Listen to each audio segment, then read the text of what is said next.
Let me tell you something, and you can decide for yourself if justice is still alive and kicking in America, or if it's just limping along, dodging HOA power trips and nosy neighbors.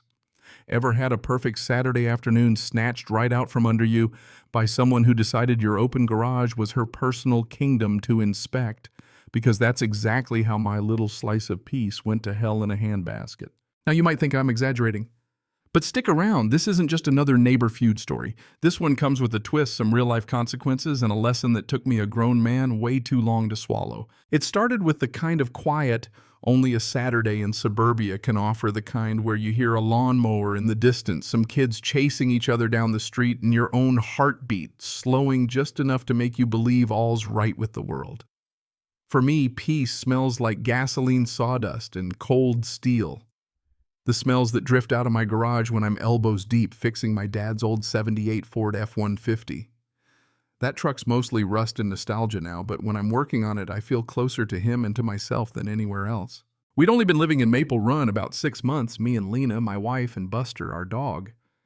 It's one of those master-planned neighborhoods, all perfect lawns and identical mailboxes with an HOA that could rival the IRS for paperwork. Lena loved it, especially the walking trails. Me, I put up with the cookie-cutter vibe for the two-car garage and the hope of a little privacy. But privacy in Maple Run is conditional, a truce between residents policed by an ironclad set of HOA rules and, of course, its self-appointed enforcers. Enter Patricia Dunn. Imagine every stereotype of the overbearing neighborhood watch captain, late 50s blonde helmet hair, an air of righteous disapproval, and a personal mission to maintain the integrity of every beige colonial on the block, including mine. Our first meeting was almost laughable. I was edging the lawn. She power walked by, stopped like a drill sergeant, and pointed out, "You've missed a spot. Bylaws are clear, continuous edge along all concrete surfaces. Section 4, paragraph B. All over a tuft of grass not even an inch high." I played nice, smiled, said I'd handle it. It seemed easier than arguing with someone so invested in a war on crabgrass. But that's how it starts, right? One paper cut at a time. You think she's just quirky. Maybe it's helpful in her own way. You ignore it. You make excuses. Because the alternative, accepting your neighbor's a power-drunk busybody, is just too much to face when you've still got boxes to unpack. But here's the thing about being a cop. You see patterns. You see how little things add up to a big, ugly mess. And you learn that sometimes ignoring the little things just gives them room to grow. A week after the lawn incident, I got an email formatted to look official but sent from Patricia's personal account. Subject line: official notice of violation covenant.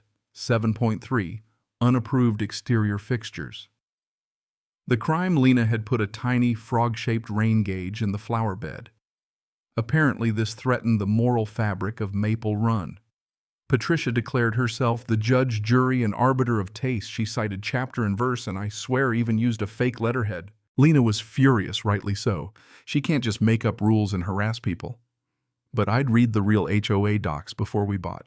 The rule was about banning giant pink flamingos, not 6-inch frogs.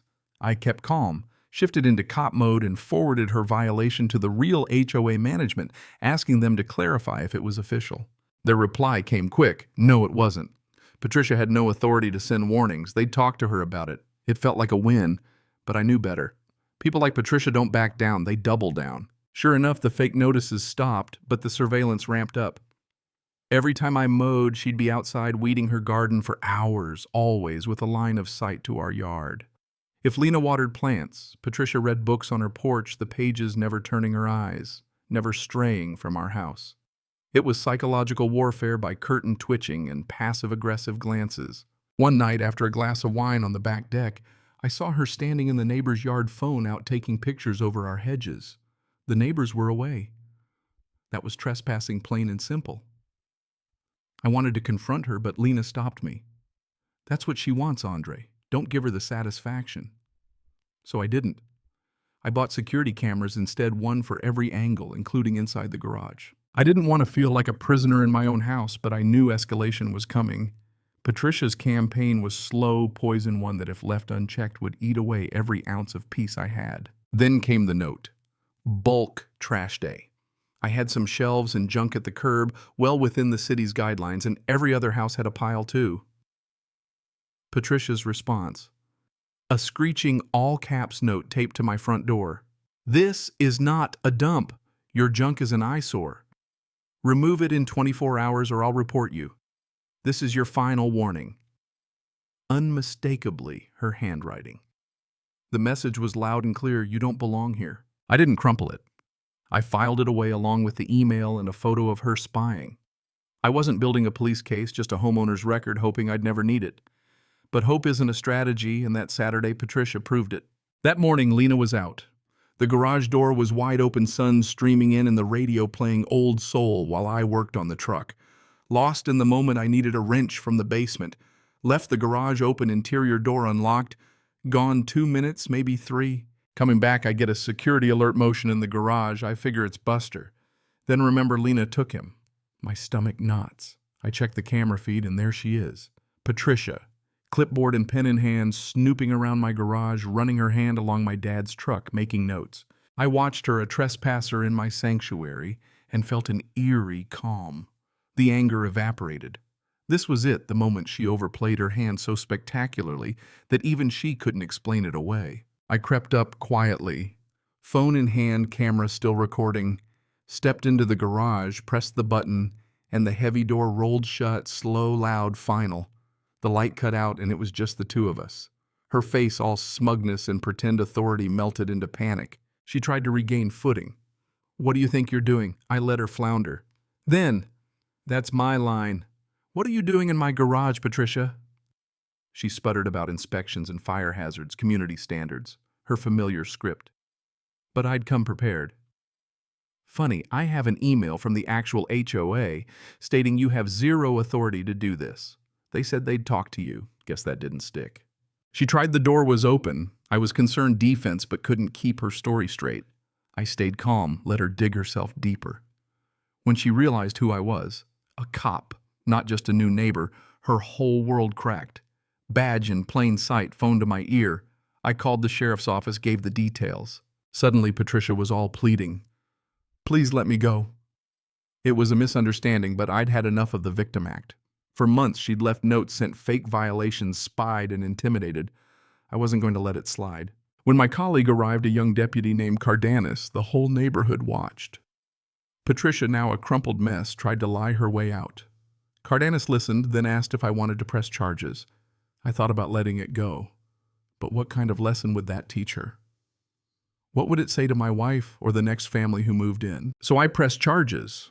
Not out of spite, but because sometimes the only thing a bully understands is real consequences. Patricia got off easier than she deserved. No arrest, just a citation, a court date, a $500 fine, anger management, and a year-long restraining order.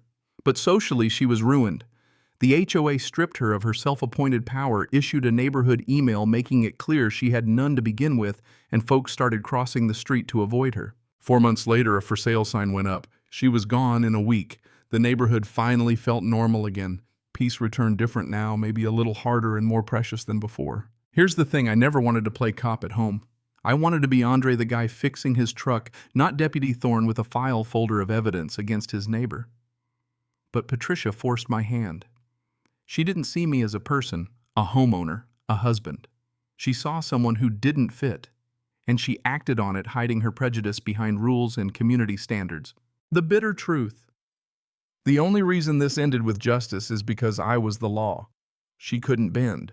What if I'd just been a regular guy, a teacher, a mechanic, someone she couldn't intimidate with notes and stares, but who also couldn't flash a badge?